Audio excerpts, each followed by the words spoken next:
Assalamualaikum warahmatullahi wabarakatuh, rekan-rekan semua. Dalam video kali ini admin akan mengupload sebuah pengajian dari Kiai Haji Zainuddin MZ yang berjudul Neraka dan Penghuninya.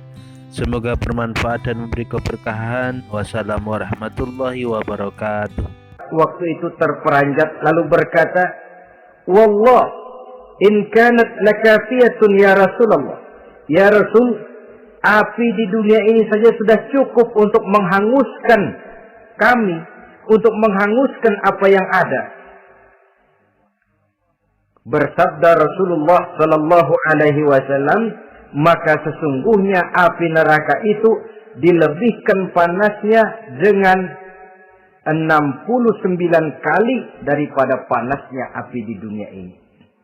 Jadi sepanas-panasnya api yang pernah kita rasakan di dunia ini, maka api di neraka nanti 69 kali lebih panas dari api yang kita rasakan paling panas di dunia. Hadis yang senada dengan penjelasan ini di samping Jawahirul Bukhari, kita bisa menemukannya dalam Mukhtasar Tazkiratul Qurtubi dan Mukhtasar Ibnu Abi Jamrah misalnya. Saudara-saudara kaum muslimin rahimakumullah. Sesungguhnya kalau kita bicara tentang neraka, artinya kita bicara tentang akhirat. Dan kalau kita bicara tentang akhirat, kita bicara tentang alam gaib yang merupakan salah satu dari rukun iman yang 6, percaya kepada alam gaib. Kalau sudah bicara alam gaib, maka ini di luar batas kemampuan nilai-nilai ilmiah dan di luar batas kemampuan renungan filsafat. Ilmu pengetahuan akan buntu kalau sudah membicarakan alam gaib. Artinya, kehidupan di akhirat itu tidak bisa diteliti secara ilmiah. Saudara-saudara kaum muslimin rahimakumullah. Sehingga boleh jadi seringan-ringan azab penduduk neraka di akhirat nanti, kata Nabi, seorang yang di telapak kakinya diletakkan kerikil neraka yang sangat kecil, lalu mendidih otaknya. Itu seringan-ringannya. Di tapak kakinya diletakkan kerikil neraka yang oleh karena panasnya lalu mendidih otaknya. Itu yang paling ringan. Nggak apa-apa. Cuma segitu aja. Di telapak kakinya ditaruh kerikil, otaknya lalu jadi mendidih karena menahan panas. Pantas kalau satu hari Luqmanul Hakim pernah memberikan nasihat kepada anaknya. Kata beliau, "Anakku, kerjakanlah dosa seberapa kekuatanmu menanggung azab Allah. Dan laksanakan ibadah seberapa hajat dan keperluanmu kepada Allah. Berapa banyak hajatmu kepada Allah, begitulah kamu harus beribadah. Kalau kamu merasa tidak berhajat dan tidak perlu apa-apa kepada Allah, ya tidak usah ibadah." Logikanya kan begitu. Saudara-saudara, dalam hidup ini ada nggak yang nggak perlu kepada Allah? Ada nggak? Seluruh kita memerlukan Allah. Karena itu Luqman betul dengan bahasa diplomatis. "Anakku, kerjakan ibadah seberapa hajatmu kepada Allah. Makin banyak hajatmu kepada Allah, makin banyak hendaknya kamu melaksanakan ibadah. Tapi kalau kamu sudah bisa merasa bisa hidup tanpa Allah, persilahkan kamu tidak usah ibadah." Sebaliknya, kerjakan dosa seberapa kekuatanmu menanggung azab siksaan Allah. Kalau merasa sudah belajar ilmu kebal, kira-kira di neraka nanti nggak apa-apa, persilahkan kerjakan dosa sebanyak-banyaknya. Tapi kalau masih berpikir, "Gua mah jangan dibakar di neraka, nginjek puntung rokok, gua lompat." Kalau masih berpikir ke situ, ya hati-hati, saudara-saudara. Nah, sebagaimana surga, neraka pun ada pintu-pintunya. Dan yang melalui pintu-pintu itu sesuai dengan dosa yang dia kerjakan pada waktu kehidupannya di dunia ini. Jadi setelah manusia diadili, mereka kumpul di padang mahsyar beramai-ramai. Yang mendapat kitab di tangan kanan, yang selamat dari proses pengadilan, yang sudah nyata lebih banyak kebaikannya daripada kesalahannya, wajah mereka berseri-seri. Tapi yang rapotnya merah, yang timbangannya lebih banyak kejahatannya, mereka mukanya udah pada gulem. Di tengah itulah kedengaran pernyataan dari Allah Subhanahu wa taala, "Salamun qaulan min Rabbir Rahim." Ada ucapan selamat dari Allah, Tuhan yang Maha Pengasih dan Maha Penyayang. Salamun alaikum. Selamatlah kamu, wahai orang-orang yang kelak akan sampai ke surga. Yang lulus di pengadilan dapat ucapan selamat dari Allah. Tapi pada saat itu juga Allah mengatakan, "Wamtazul yawma ayyuhal mujrimun." Pada hari ini, semua orang-orang yang kurang ajar, supaya minggir. Wamtazul yawma ayyuhal mujrimun. Orang-orang yang durjana, kelompok durhaka, para pembuat dosa, misah hari ini, minggir semuanya. Kamu akan digiring ke dalam neraka. Saudara-saudara kaum muslimin rahimakumullah. Baik mereka yang akan menuju surga, baik mereka yang akan masuk ke dalam neraka, sama melintasi satu jembatan yang melintang di atas neraka. Dalam surah Maryam ayat 71 dan 72. Walaupun jembatan itu tidak digambarkan secara jelas, tapi kita temukan penjelasan Allah sebagai berikut. Wa inna minkum illa wariduha. Kana ala rabbika hatman maqdiyya. Thumma nunajjil lazina taqaw. Wa nazaru zalimina fiha jasiyya. Saudara-saudara, dan tidak ada setiap orang pun kecuali mereka akan melalui api neraka itu. Adapun orang-orang yang bertakwa, mereka diselamatkan oleh Allah. Sedangkan orang-orang yang zalim, mereka terlempar ke dalam jurang neraka. Nah, itu yang dinamakan dengan sirat.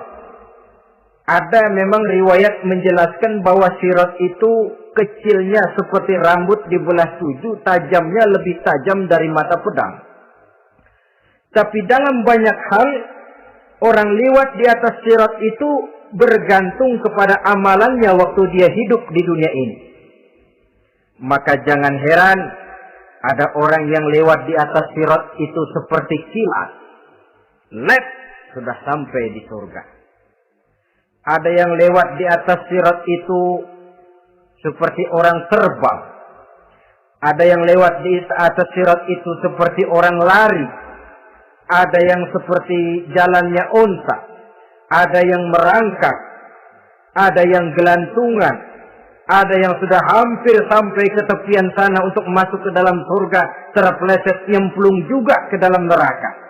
Sesuai dengan amalan pada waktu mereka hidup di kehidupan dunia yang sekarang ini. Saudara-saudara kaum muslimin rahimakumullah. Apabila orang terperosok lalu masuk ke dalam neraka, bagaimanakah ihwal keadaan di neraka? Panasnya sudah kita jelaskan tadi. 70 kali lipat dari sepanas-panasnya api di dunia ini. Lalu orang-orang yang masuk ke dalam neraka, mereka juga mendapat pakaian, makanan, minuman, perhiasan. Tapi makanannya, minumannya, perhiasannya lain dengan orang-orang yang sampai di surga. Mereka juga diberikan buah-buahan, sebab di neraka juga ada pohon. Namanya pohon zakum. Buahnya duri dari api. Dan itu yang akan jadi lalap makanannya orang-orang neraka. Di dalam surah As-Saffat ayat 64-65 Allah Subhanahu wa taala menjelaskan, "Innaha sajaratun takhruju fi aslil jahim, tal'uha ka'annahu ru'usus sayatin." Sesungguhnya pohon zakum itu adalah satu pohon yang akarnya keluar dari dasar neraka, yang buahnya seperti kepala setan. Ini sudah untuk bahasa yang sangat menyeramkan ini. Pohon itu tumbuh dari dasar neraka, buahnya mirip kepala setan. Itu akan dijadikan makanannya orang-orang yang ada di dalam neraka. Perhiasannya apa? Surah Al-Insan ayat 4. Inna a'tadna lil kafirina salasilan wa aghlalan wa sa'ira.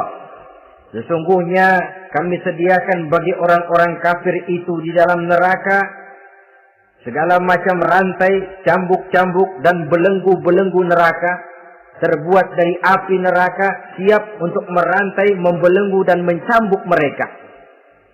Jadi dikasih perhiasan, lehernya dikalungin rantai, tangannya dipakein belenggu, ada cambuk-cambuk yang seluruhnya terbuat dari api neraka. Begitu mereka sampai ke pintu neraka yang namanya malaikat Zabaniyah, penjaga neraka, udah bukan main gemesnya dah. Ya, nyambutnya nggak ada ramahnya, lain sama malaikat Ridwan, penjaga surga. Ramah, murah senyum. Begitu orang mau masuk surga, salamun alaikum tibtum fadkhuluha khalidin. Keselamatan atas kamu. Sungguh kamu telah beruntung. Sekaranglah masuk kamu ke dalam surga dan kekalah tinggal selama-lamanya di sana. Ramah, murah senyum, selamat datang, selamat tiba di tempat yang penuh kenikmatan. Mari persilahkan. Ini malaikat Ridwan. Malaikat Malik, malaikat Zabaniyah lain lagi. Dia nungguin pabrik. Sadis menerima, matanya melotot. Ini dia. Manusia-manusia kurang ajar yang waktu di dunia sudah datang para rasul, sudah turun agama, sudah datang Al-Quran tapi belagak pilon. Ini loh. Nih, rantai, belenggu. Lalu dirangkeng, dimasukkan ke dalam neraka. Na'udzubillah, summa na'udzubillah. Saudara-saudara, lalu terpikir oleh kita, kalau begitu panasnya api neraka, sekali lempar orang terus mati dong. Ya enak kalau boleh begitu sih. Begitu dilempar ke neraka terus mati, enak. Ternyata tidak. Kepedihan neraka adalah kepedihan yang kekal dan terus menerus. Tidak satu saat pun orang-orang di dalam neraka pernah merasakan kesenangan. Tidak sesaat pun. Kali semenit kayak ngaso, enggak, terus menerus berada dalam kepedihan yang tiada tara. Al-Quran menjelaskan, kullama nadijat juluduhum baddalnahum juludan ghairaha. Apabila hancur kulitnya, kami ganti dengan kulit yang baru. Supaya apa? Liyazukul azab. Biar dia rasain azab. Rasain dulu.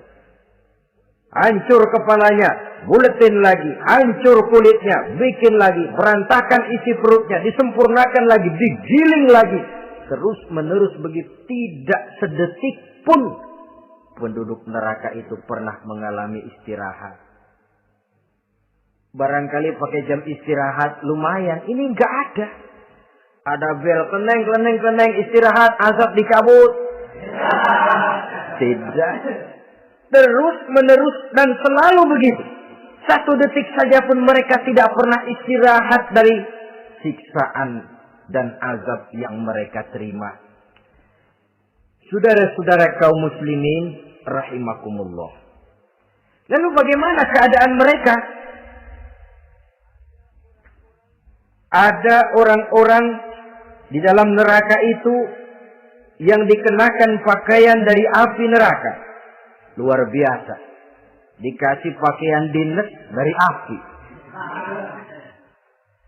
Kemudian kepalanya dituangi air yang sedang mendidih, yang dengan tuangan air itu dihancur luluhkan segala isi perutnya dan kulit-kulitnya. Setelah itu mereka dicambuk dengan cambuk-cambuk dari besi. Apabila mereka hendak keluar dari neraka, mereka dicampakkan kembali ke dalamnya dan dikatakan kepada mereka, rasakan siksaan yang membakar ini. Dalam surah Al-Hajj ayat 19 sampai 22 kita bisa simak firman Allah Subhanahu wa taala. "Fallazina kafaru qutti'at lahum thiyabun min nar yusabbu min fawqi ru'usihimul jahim yus'aru bihi ma fi butunihim wal julud wa lahum maqami'u min hadid kullama aradu an yakhruju minha min ghammin u'idu fiha wazuku azabal hariq na'udzubillah summa na'udzubillah." Diberikan pakaian dari api, melolong, menyayat, dia memilukan, merintih dan meraung-raung. Lalu kepalanya diguyuri dengan air yang sangat mendidih, hancur luluh isi perutnya, masih dicambuk lagi dengan cambuk-cambuk dari besi. Mereka merambat, mereka meraung, mereka hendak lari, mereka ingin keluar dari neraka. Tapi tiap kali mereka merambat ingin keluar, ditarik lagi. Kalau cari kita, ayo, mau kemana lo? Apa kata malaikat penjaga neraka? Zuku azabal hariq. Rasa ini, makan pencarian lo waktu di dunia. Saudara-saudara, lalu ada pula siksaan penduduk neraka itu, di mana dahi, lambung dan punggung mereka dipanggang dengan api neraka. Allah karim. Kita di dunia ini tertusuk paku saja waktu berjalan sudah bukan main pedihnya. Tertusuk duri saja sudah bukan main pedihnya. Ini punggungnya, lambungnya macam disate, dipanggang dari api neraka. Dalam At-Taubah ayat 35 kita temukan firman Allah, "Fi nari jahannama fatukwa biha ibahuhum wa junubuhum wa zuhuruhum na'udzubillah summa na'udzubillah." Kemudian ada pula penduduk neraka itu yang disiksa, lehernya diikat dengan rantai. Mereka spontan diseret-seret dengan sekeras-kerasnya dan dilemparkan ke dalam lautan air yang sedang mendidih. Kemudian mereka dibakar dalam api yang bergejolak dan menyala-nyala. Pada surah Al-Mu'min ayat 71 dan 72 Allah Subhanahu wa taala menjelaskan, "Izil aghlalu fi a'nakihim was-salasil yushabuna fil hamim thumma fil nari yusjarun." Ketika belenggu dan rantai dipasang di leher mereka supaya mereka diseret ke dalam air yang sangat panas, kemudian mereka dibakar dalam api.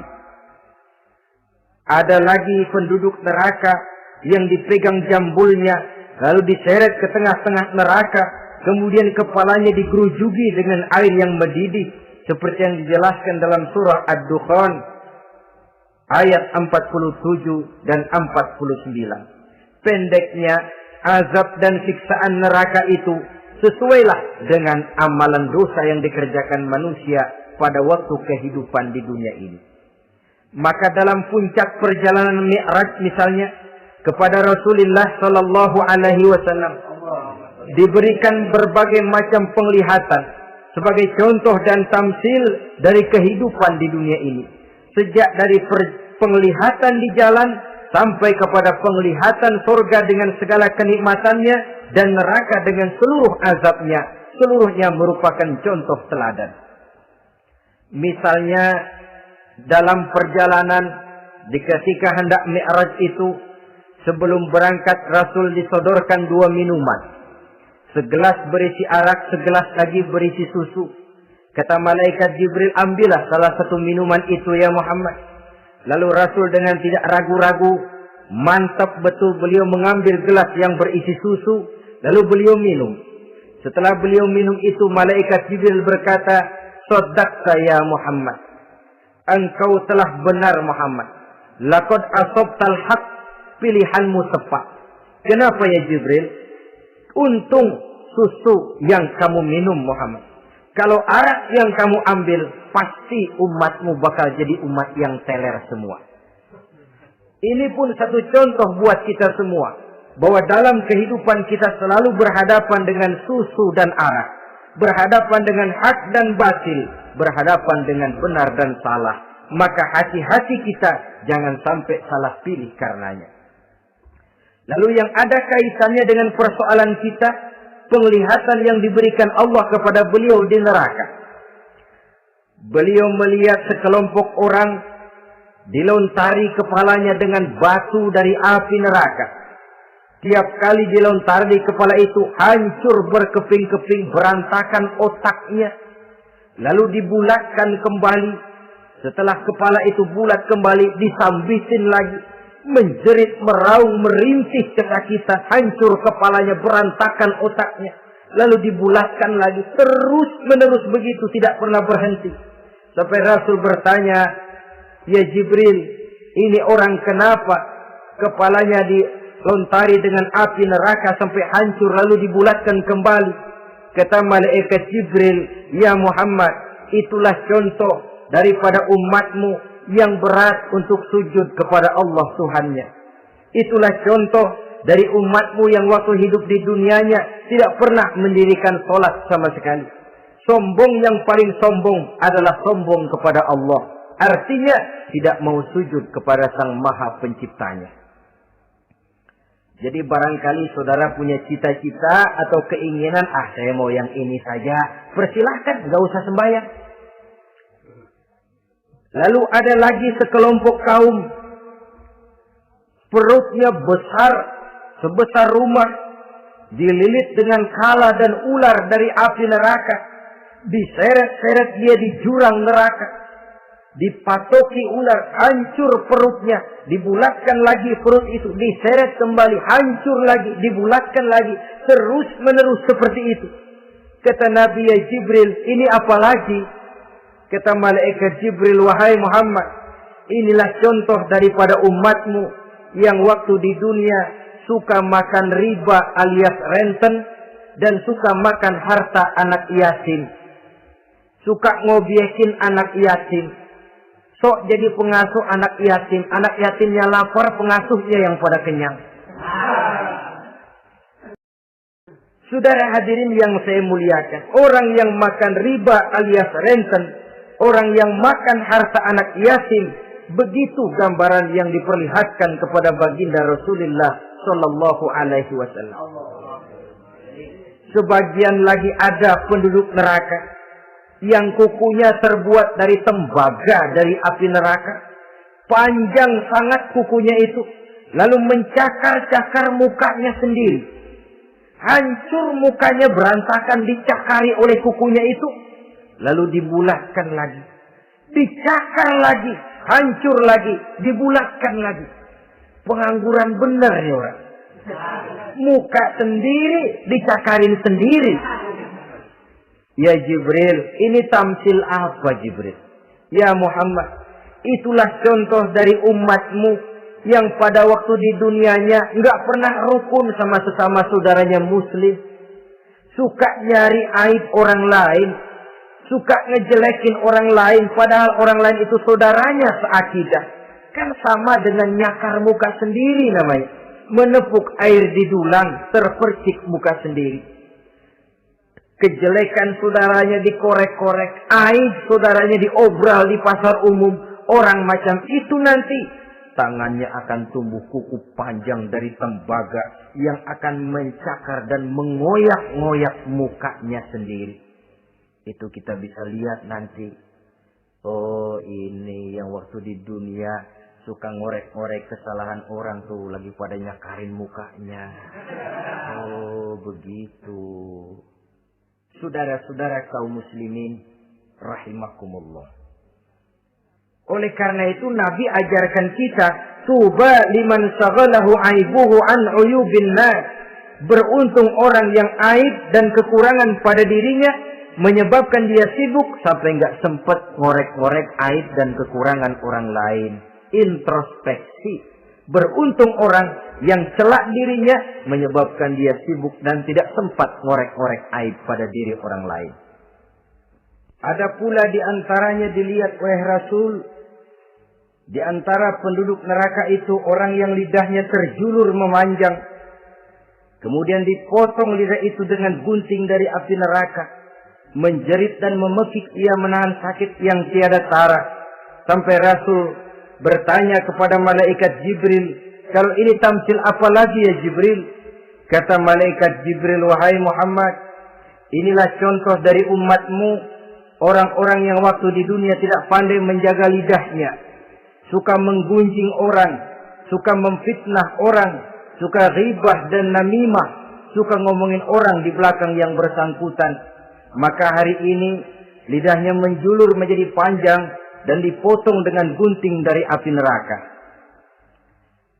Lalu Rasul juga melihat sekelompok orang perempuan tergantung rambutnya dari gantungan api neraka,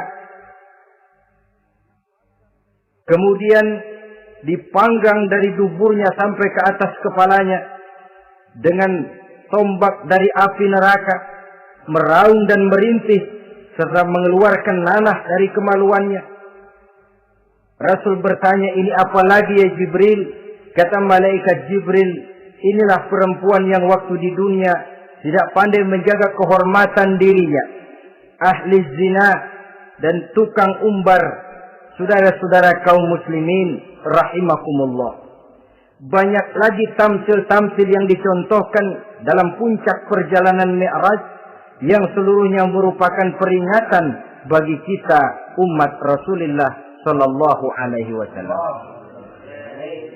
Nah, kemudian sekarang marilah kita bicarakan neraka itu satu demi satu. Yang pertama, dan ini yang paling dikenal orang, neraka Jahannam atau naru Jahannam. Siapa yang dijelaskan Allah akan menjadi penghuni neraka Jahannam ini? Pertama dalam surah Al-Ankabut ayat 68. Wa man azlamu mimman iftara 'ala Allahi kadziban aw kazzaba bil haqqi lamma ja'ahu alaysa fi jahannam maswal lil kafirin. Adapun orang-orang yang zalim kepada Allah, mendustakan ayat-ayat Allah dan mendustakan kebenaran setelah datang kebenaran itu, bukankah neraka Jahannam merupakan tempat kembali bagi orang-orang kafir? Jadi dalam Al-Ankabut ayat 68 ini dijelaskan, penduduk neraka Jahannam itu pertama adalah orang-orang kafir. Siapa orang kafir? Menurut keyakinan akidah kita, setiap orang di luar Islam adalah kafir. Kemudian yang kedua dalam surah Al-Hijr ayat 42 dan 43, penduduk neraka Jahannam itu, inna ibadi laisa laka alaihim sultanun illa man ittaba'aka minal ghawin wa inna jahannama lamaw'iduhum ajma'in. Sesungguhnya hamba-hambaku tidak akan bisa kamu kuasai, hai iblis, kecuali mereka yang mengikuti tipu dayamu. Sesungguhnya neraka Jahannamlah tempat mereka seluruhnya. Kalau kita perhatikan ayat ini, maka penghuni neraka Jahannam yang kedua adalah para pengikut setan. Para pengikut setan dengan seluruh ajaran-ajaran yang dilancarkan oleh setan. Padahal pada saat hendak masuk neraka, setan jelas cuci tangan. Tugasnya cuma bagaimana mencari pengikut sebanyak-banyaknya yang akan nemenin dia di neraka nanti. Tapi pada saat orang digiring ke dalam neraka, setan cuci tangan. Mungkin orang menuntut, setan, gue ngikutin lu, sekarang kenapa jadi kemari? Nah, gue bilang juga apa? Kata setan, gue bilang juga apa, lu kenapa ngikutin? Dan setan ini menebar ranjau dalam segala bentuknya dengan segala macam caranya. Para pengikut setan yang menjauhi tuntunan agama, memperturutkan hawa nafsunya. Setan membisiki manusia lewat minuman keras, setan masuk manusia lewat judi, lewat zina, lewat kenikmatan yang melalaikan orang dari kehidupan akhirat dan selanjutnya dengan segala macam jalan.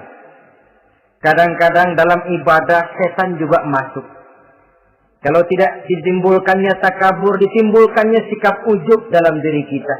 Timbul rasa diri lebih benar dari orang lain. Dan ini jelek. Timbul rasa nganggap enteng orang lain. Itu kan ujub. Nggak dikelihatannya orang, cuma hatinya aja ngomong sendirian. Kalau gue lihat di kampung ini nggak ada yang kayak gue.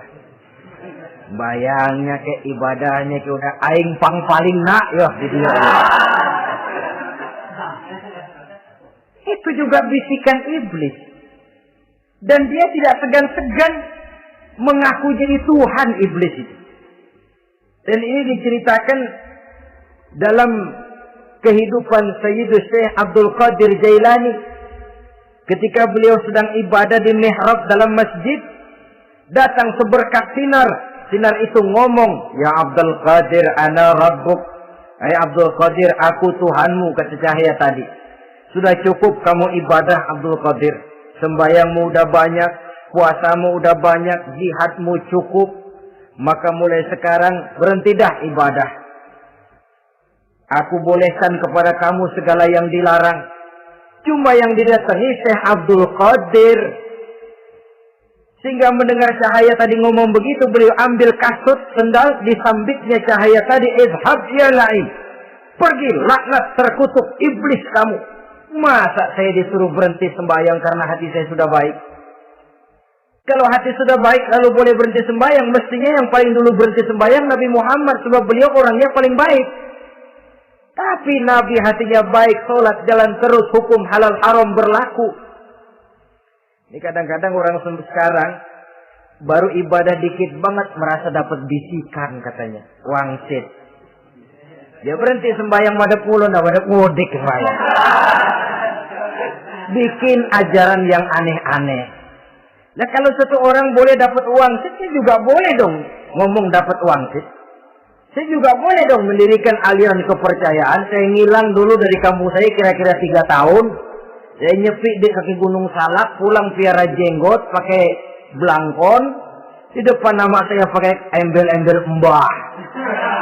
Saya ngaku dapat wangsit di Gunung Ano, mewahyukan kepada saya ano. Saya cari murid yang fanatik. Saudara-saudara kaum muslimin rahimakumullah. Setan membisiki manusia hatta kita sedang ibadah sekalipun dibisikinya. Caranya, mula-mula dia bisikin, lu sembahyang buru-buru dah. Buru-buru udah. Akhirnya apa? Rukuk kita nggak sempurna, sujud kita nggak lengkap, tumak ninah kita kurang, bacaan kita tajwidnya nggak kena. Kalau itu bisa kita atasi, kita sembahyang sebagaimana yang seharusnya, dia bisikin lewat jalan lain lagi. Suruhnya yang pendek-pendek aja dah. Atau habis sembahyang udah sigrah, udah jangan pakai wirid, jangan pakai zikir. Dengan segala macam jalan. Dibisikinya was-was ke dalam diri kita. Hingga ada satu riwayat walaupun dhaif, tapi ini baik untuk dijadikan pelajaran. Konon iblis itu kalau subuh keliling dia.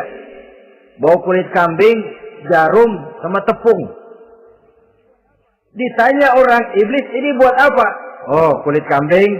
Gunanya tahu nggak? Kalau begitu subuh, sudah muazzin bilang, as-salatu khairum minan naum. Salat lebih baik daripada tidur. Maka ini kulit kambing mulai aku hamparkan buat hamba-hamba Muhammad. Jadi begitu dengar azan, cuma udah bikin anget udah tidur. Kenapa? Kulit kambing belis masuk. Saudara-saudara, lalu kata orang tadi lagi, lah kalau tepung buat apa itu? Oh, tepung. Itu kalau umat Muhammad mau baca Quran, baca kitab, mutola'ah, gua aurin tepung matanya. Biar dia sepet.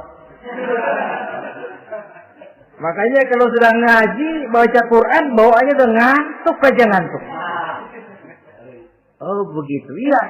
Nah kalau duri paku itu buat apa? Nah ini duri paku. Kalau umat Muhammad mau hadir di majelis taklim, mau pergi ngaji, mau duduk iktikaf di masjid, gua pasangin paku di pantatnya. Jadi kalau sudah duduk di masjid, keleset. Hadir di majelis taklim, keleset. Bawaannya mau udahan melulu. Itu duri-duri dan paku-paku yang memang ditebarkan oleh iblis. Saudara-saudara kaum muslimin rahimakumullah. Jadi para pengikut setan dengan segala macam perangkapnya ini pun. Ya perangkap setan itu ya dunia. Dunia itu ya isinya harta, tahta, wanita. Kan perangkap dunia itu. Harta, tahta, wanita. Ini sering bikin orang buta. Perangkap dunia. Dan merupakan perangkap setan sekaligus. Nah yang ketiga. Penghuni neraka jahanam adalah para pembuat dosa, orang-orang yang durhaka. Dalam Toha ayat 74 Allah menjelaskan, "Innahu may ya'ti rabbahu mujriman fa inna lahu jahannam." Sesungguhnya orang-orang yang datang menghadap Allah dengan berlumuran dosa, maka sesungguhnya bagi mereka adalah neraka jahanam. Dan yang keempat, penghuni neraka jahanam orang yang kufur nikmat. Tidak cuma kufur iman, tapi kufur nikmat bisa menyebabkan orang masuk neraka jahanam. Belum pernah merasakan dalam hidupnya bahwa Allah memberikan nikmat kepadanya, bagaimanapun besar karunia dan nikmat itu. Dalam surah Ibrahim ayat 28-29 Allah menjelaskan, "Alam tara ilal ladzina baddalu ni'matallahi kufran wa ahallu qaumahum darul bawar jahannama yaslaunaha wa bi'sal qarar." Tidaklah engkau perhatikan, tidaklah kau lihat orang-orang yang mengganti menukar nikmat Tuhannya dengan kekufuran. Diberikan nikmat berupa Islam, digantinya dengan kekufuran. Dia tidak tahan kesengsaraan dunia lalu memilih kesengsaraan akhirat. Padahal kesengsaraan akhirat lebih abadi dari kesengsaraan dunia. Ada orang yang gak tahan miskin dunia. Lalu menjatuhkan pilihan lebih memilih miskin akhirat. Ya Allah, keliru besar. Karena gak tahan hidup miskin di dunia, ada yang nawarin ngasih supermi 3 bungkus, iman helap. Ada yang ngasih beras, pindah agama. Ada yang bawain pakaian bekas, tukar akidah, pindah iman. Innalillah. Ditukar kemiskinan dunia dengan kemiskinan akhirat. Padahal kemiskinan dunia berapa tahun? Setahun umur manusia. Sepanjang-panjang umur orang sekarang kan. 100 tahun udah jarang umur orang sekarang. 70 aja udah cakep tuh. Sebenarnya kalau 70 tuh ada jatah lebih tuh 7 tahun. Toh kalau ikut Nabi 63 tahun kan, Nabi wafat. Kalau kita sudah umur 70 tuh ada jatah ekstra 7 tahun. Oh ya, dimanfaatkan baik-baik mestinya. Taruhlah kemiskinan dunia, bagaimanapun melaratnya dunia, bagaimanapun sengsaranya dunia, cuma sebatas umur kita.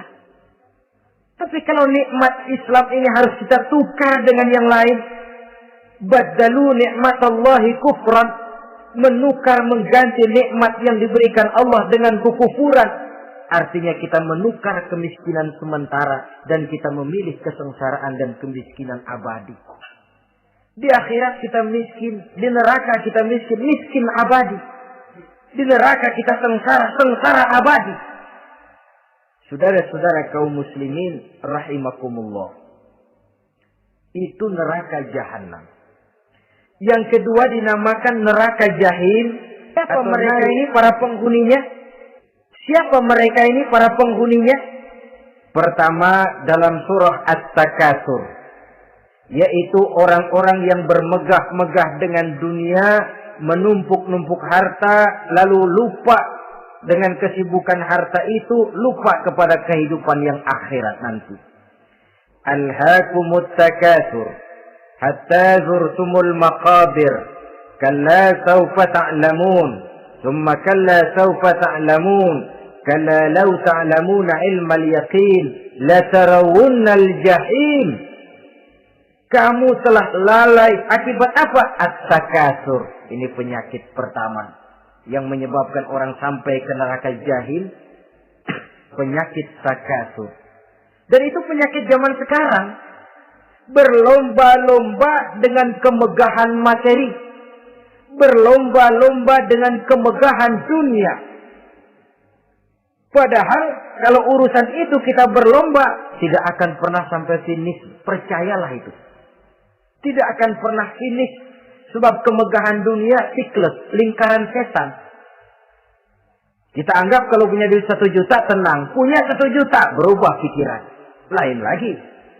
Kita anggap kalau punya mobil enak. Sudah punya mobil, lain lagi problemnya. Kita anggap kalau rumah sudah gedung, enak hidup. Punya rumah gedung, lain lagi problemnya. Makanya pesan Nabi kalau ingin hidup tenang, urusan dunia lihat ke bawah, urusan akhirat lihat ke atas. Sering dicontohkan kalau punya mobil, bilang alhamdulillah kita punya mobil, tangga kita cuma punya motor. Kata yang punya motor, syukur banget kita punya motor, tangga kita punya sepeda doang. Kemana-mana kekejek mulu. Dayung. Kata yang punya sepeda, alhamdulillah kita punya sepeda, tetangga kita cuma jalan kaki, kemana-mana ngetuk mulu. Kata yang jalan kaki, alhamdulillah masih bisa jalan, tangga kita sebelah lumpuh bertahun-tahun nggak kemana-mana. Kata yang lumpuh, alhamdulillah masih hidup, tangga kita kemarin mati nggak balik lagi. Itu dalam urusan dunia, sehingga sifat takasur ini hilang. Tapi urusan akhirat, lihat ke atas. Kalau dia begitu sibuknya bisa jaga sholat, kenapa saya tidak? Kalau dia hidupnya sederhana, rajin sedekah, kenapa saya yang lebih kok enggak sanggup? Kalau dia bisa baca Quran, kenapa saya enggak? Lalu timbul gairah ingin mencontoh. Mencontoh orang dalam urusan ibadah, menimbulkan ketenangan jiwa. Dan itu ada garis finishnya. Tapi kalau yang lumpuh lihat yang bisa jalan, lihat yang naik sepeda, yang sepeda naik punya lihat motor, sudah punya motor lihat mobil, lihat pesawat terbang, lihat kereta api. Kapanlah awaknya mau bersyukur? Yang ada kurang saja padahal nikmat itu tidak pernah berhenti. Bukan dilarang orang kaya, tetapi perlombaan memperkaya diri itu yang dilarang. Karena kalau sudah perlombaan namanya jor-joran sifatnya. Prinsipnya tujuan menghalalkan cara ini yang dijaga oleh agama. Saudara-saudara, selain penyakit takasur yang menyebabkan orang sampai ke neraka jahim, juga perbuatan durjana. Dalam Al-Infitor ayat 13-14, Innal abrara lafi na'im wa innal fujjara lafi jahim. Orang-orang yang berbakti, berbuat kebajikan, mereka akan mendapatkan neraka surga naim. Tetapi orang-orang yang fujar, durjana, kurang ajar, durhaka, lafi jahim, mereka akan mendapatkan neraka jahim. Lalu siapa lagi penghuni jahim itu? Orang-orang yang menentang dan menantang ayat-ayat Allah. Wallazina sa'au fi ayatina mu'ajizin ulaika ashabul jahim. Dan orang-orang yang berusaha menantang ayat-ayat Allah sehingga melemahkan orang-orang yang mau mengikuti rasul-rasul Allah. Menantang ayat Allah dan membuat lemah orang yang mengikuti rasul. Melemahkan semangat orang yang mau mengikuti khitbah dan perjalanan Rasul.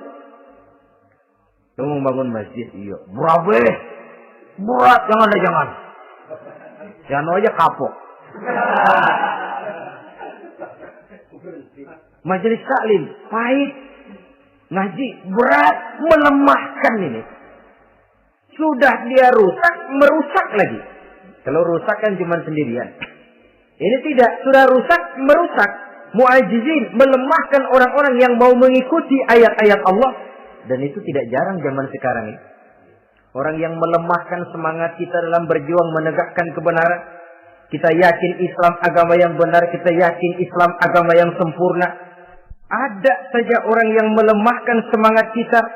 Yang berteori bahwa ada ayat-ayat Quran yang tidak relevan lagi dengan situasi dan kondisi. yang berteori bahwa Nabi Muhammad cuma sebagai manusia biasa yang tidak terlepas kemungkinan dari salah, pendeknya melemahkan nilai-nilai semangat kita untuk memperjuangkan Islam ini. Ini pun termasuk mu'ajizin. Mereka akan menemukan nanti di akhirat kapling di dalam neraka yang dinamakan neraka jahim. Na'udzubillah summa na'udzubillah. Yang ketiga, saudara-saudara, di antara nama neraka itu adalah neraka hawiyah. Siapa penghuni neraka hawiyah ini? Dalam surah Al-Qari'ah ayat 8 sampai 11 dijelaskan secara simpel, wa amma man khaffat mawazinuhu fa ummuhu hawiyah. Adapun orang-orang yang ringan timbangan kebaikannya, maka tempatnya adalah neraka hawiyah. Artinya, orang ini lebih berat timbangan kejahatannya, sedikit kebaikannya, sehingga jadi ringan di timbangan akhirat nanti. Salat, salat, puasa, puasa, zakat, zakat, tapi dosa yang dikerjakan masih lebih banyak ketimbang kebaikan yang dikerjakannya itu. Maka orang semacam ini apabila tidak mendapat syafaat, maka dia akan masuk ke dalam neraka yang namanya neraka hawiyah. Lalu yang keempat, neraka wail. Dalam surah Al-Ma'un ayat 1 sampai 7, garis besarnya yang mendapat neraka wail adalah para pendusta agama. Siapa sih pendusta agama itu? Ara'aita allazi yukazzibu bid-din. Tidakkah kamu lihat siapa orang-orang yang mendustakan agama? Mendustakan agama, beragama tapi bohong, salatnya bohong, hajinya bohong, puasanya bohong, mendustakan agama. Siapa mereka? Fadzalikal ladzi yad'ul yatim. Pertama, orang yang suka menghardik anak yatim. Anak yatim yang lemah, anak yatim yang tidak berdaya, yang hidup dipayungi kemiskinan dan kekurangan, bukan ditolongnya, malah dihardiknya. Jangan lupa, saudara yang sudah 2-3 kali pergi ke Makkah, saudara yang khusyuk dalam sujudnya, saudara yang mantap dalam puasanya, mungkin saja bisa terhalang masuk ke dalam surga. Karena di samping rumah saudara ada anak yatim merintih menahan lapar dan haus. Saudara tahu, saudara mampu, tapi saudara diam saja tidak mau mengulurkan tangan. Mungkin itu yang akan mengganjal saudara untuk masuk ke dalam surga.